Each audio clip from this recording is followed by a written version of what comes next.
होगी और खालसा राज ही हमें चाहिए, क्योंकि हमें ऐसा राज नहीं चाहिए जहां जाति पाति के नाम पर हमें लड़वाया जाए।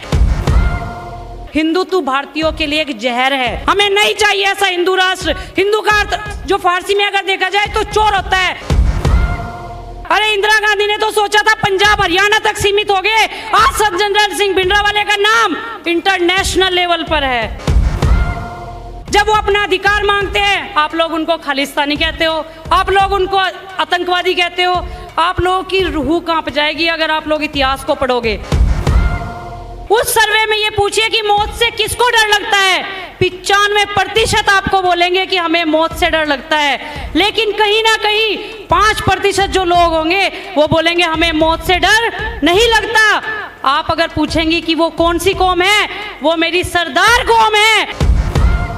जब सनातन धर्म को जरूरत पड़ती है शहादतों की, तब आके गुरु तेग बहादुर जी को बोलते हैं कि गुरु महाराज हमारा धर्म कहीं ना कहीं डूबता जा रहा है। लेकिन जहां उनका अपना स्वार्थ निकल जाता है तो उसके बाद क्या होता है, वो लोग अपने अपने धर्मों में समावेश हो जाते हैं। हर एक माँ को संत जरनैल सिंह भिंडरावाला जैसा बेटा पैदा करना चाहिए अगर देश के अंदर खालसा राज की स्थापना करनी है।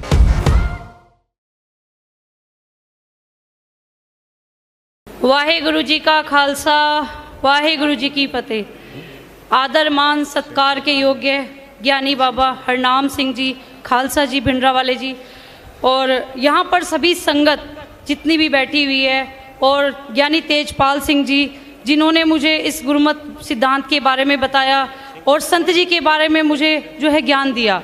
और जैसा कि मैं आज यहाँ आई हूँ, सबसे पहले मैं बताना चाहती हूँ गुरु ग्रंथ साहब जी के बारे में कि जो उन्होंने उनके अंदर जो गुरुमत सिद्धांत, जो मानवता का सिद्धांत है, उससे मैं बहुत प्रेरित हूँ। सिक्खी सिद्धांत को हमारे पूरे देश में लागू होना चाहिए। मैं बिल्कुल हाथ जोड़कर नमन करना चाहती हूँ अपने जितने भी शहीद 6 जून को जो शहादत में चले गए। देखिए आज मैं यहाँ पर आई हूँ, मुझे भी नहीं पता था इतिहास के बारे में, और जो इतिहास आज हम लोगों से छुपाया जाता है, वो इतिहास इसलिए छुपाया जाता है क्योंकि इस देश की सबसे समझदार और ताकतवर जो एक कौम है वो सिख कौम है। आज आप पूरे देश भर में नहीं, संसार में सर्वे कराइए। उस सर्वे में ये पूछिए कि मौत से किसको डर लगता है, 95% आपको बोलेंगे कि हमें मौत से डर लगता है। लेकिन कहीं ना कहीं 5% जो लोग होंगे वो बोलेंगे हमें मौत से डर नहीं लगता। आप अगर पूछेंगी कि वो कौन सी कौम है, वो मेरी सरदार कौम है। और मैं आपको बताना चाहती हूँ कि ये वो सरदार कौम है जिन्होंने हमारे देश के लिए शहादतें दे दी। गुरु गोविंद सिंह जी जैसे महापुरुषों ने अपने बच्चों को निहा में चिनवा दिया। गुरु गोविंद सिंह जी और गुरु तेग बहादुर जी जिन्होंने शहादत दी, किसको बचाने के लिए, हमारे सनातन धर्म को बचाने के लिए। जब सनातन धर्म को जरूरत पड़ती है शहादतों की, तब आके गुरु तेग बहादुर जी को बोलते हैं कि गुरु महाराज हमारा धर्म कहीं ना कहीं डूबता जा रहा है। तब शहादत के लिए जब सिख समाज आता है, सिखों के गुरु आते हैं, तब सनातन धर्म उनको महापुरुष मानता है। लेकिन जहां उनका अपना स्वार्थ निकल जाता है तो उसके बाद क्या होता है, वो लोग अपने अपने धर्मों में समावेश हो जाते हैं। जैसा कि 6 जून 1984 का दिन पूरा भारतवर्ष, पूरा सनातन धर्म, पूरे समाज को नहीं भूलना चाहिए। क्योंकि देखिए आज जो दिन है, मैं बताना चाहती हूँ कि हमारे बीच में संत जरनैल सिंह भिंडरावाले जी की जो कमी है, जो हीरा हमने खोया है, शायद वो हुकूमतों का अत्याचार था। और जिस हत्यारन ने हमारे संत जरनैल भिंडरा सिंह जी खालसा वाले जी का वध किया, जिसने ये षड्यंत्र रचा, मैं कहती हूँ उनका खानदान आज भी उस चीज को भुगत रहा है। और आप ये सब देख रहे हैं।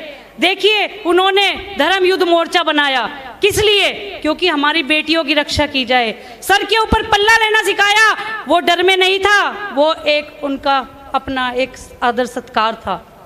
मैं आपको बताना चाहती हूँ, जिस समय तंबाकू, गुटखे, जो अपना शराब थी वो सब बंद हो चुकी थी, तब कहीं ना कहीं सरकार को लगा कि कहीं ना कहीं जो है, कहीं ना कहीं तुम्हारी राजनीति फीकी पड़ जाएगी, तुम राजनीति किन मुद्दों पे करोगे। तब उन्होंने प्रण लिया कि ब्लू स्टार ऑपरेशन, जिसकी मैं निंदा करती हूँ। मैं सरकार को चेतावनी देना चाहती हूँ कि जो ये घटिया हरकतें आप लोग सिख समाज को बार बार तड़पाकर, सिख समाज के जो उनके जख्म है उनको कुरेद कर करते हो, आप लोगों को ईश्वर माफ नहीं करेगा। और आज मैं कहना चाहती हूँ, हमारे वो सनातनी कहाँ हैं जिनके लिए हमारे सिख समाज ने खून बहाया है। आज जिस जहाँ जाकर आप सेल्फी लेते हो, जिस इंडिया गेट पर जाकर सेल्फी लेते हो, वो इंडिया गेट पर 75% मेरा सिख समाज है, मेरे सिख समाज की शहादतें वहाँ हुई है। आप लोग तब तो नहीं कहते हो कि हमारे सिख समाज ने शहादत दी है, जब वो अपना अधिकार मांगते हैं आप लोग उनको खालिस्तानी कहते हो, आप लोग उनको आतंकवादी कहते हो। आप लोगों की रूह कांप जाएगी अगर आप लोग इतिहास को पढ़ोगे। इतिहास हम लोग बाबर को पढ़ते हैं, अकबर को पढ़ते हैं, हुमायूं को पढ़ते हैं, लेकिन भारत सरकार की इतनी बुरी दशा है, चाहे वो हुकूमत कोई भी रही हो, क्या उन्होंने महापुरुषों के बारे में कभी बताया कि गुरु गोविंद सिंह जी ने क्या किया। हालांकि देखो, हमारे जर्नैल सिंह भिंडरावाले जी ने जो उन्होंने शहादत दी है उसको हमारा देश नहीं भूल पाएगा। जिन सिंह सिंगनियों ने हमारी शहादत दी है उसका देश के अंदर नारा रहेगा। अरे इंदिरा गांधी ने तो सोचा था पंजाब हरियाणा तक सीमित हो गए, आज सर जनरल सिंह भिंडरावाले का नाम इंटरनेशनल लेवल पर है। लोग उनको अपना आइडल मानते हैं क्योंकि वो सिख समाज के, इस कौम के वो सूरमा हैं। और मैं तो उनको नमन करना चाहती हूँ और उनकी माता जी को प्रणाम करना चाहती हूँ कि ऐसे ऐसे सूरमा जिनको उन्होंने जन्म दिया।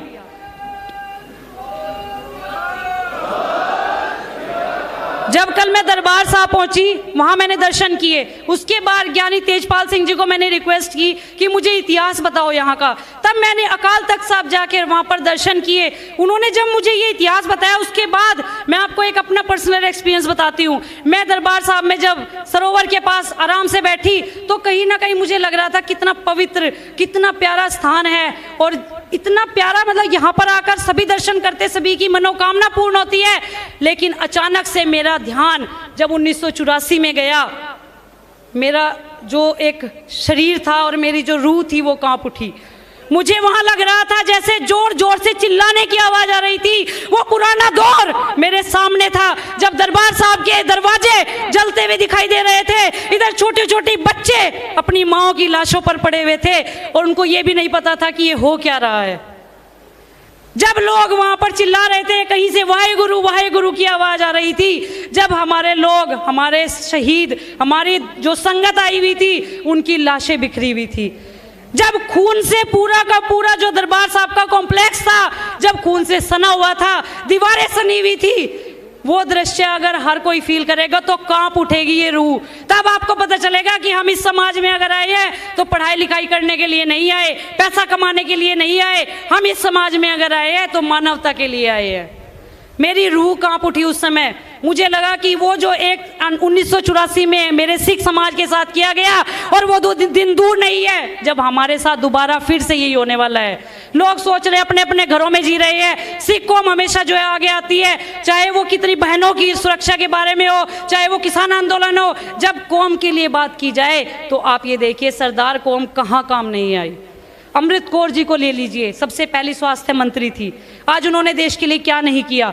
एम्स का निर्माण हुआ, 100 करोड़ जो अपनी भूमि थी, एकड़ थी, वो दान दे दी। आज एम्स के जितने लोग इलाज करवा रहे हैं, क्या वो पूछ रहे हैं कि ये किसने बनवाया? सिख कौम की बेटी ने बनवाया? नहीं पूछ रहे, क्योंकि वो लोग स्वार्थी हो चुके हैं। मेरा देश स्वार्थी हो चुका है, और देश नहीं, ये सरकार है, ये हुकूमत जो है स्वार्थी हो चुकी है। और मैं बताना चाहती हूँ, जिस समय इमरजेंसी के टाइम हमारे माननीय मोदी जी जिस समय यहाँ पर शरण ली थी पंजाब में आकर, आपको शायद याद होगा कि सिक्खी स्वरूप धारण करके हमारे पंजाब में शरण ली थी।